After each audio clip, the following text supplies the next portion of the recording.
Salam, belə bir məsələni həll edəcəm bugün sizlərə.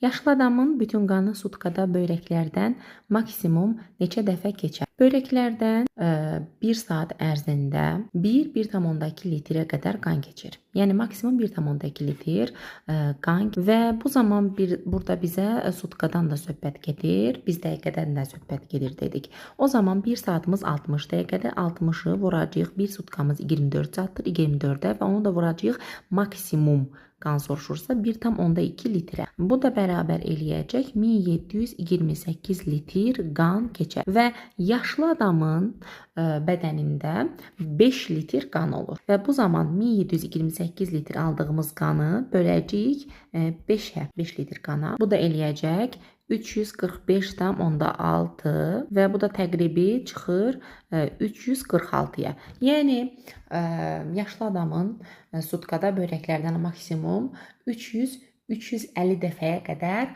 qan keçir, yəni dövran edir.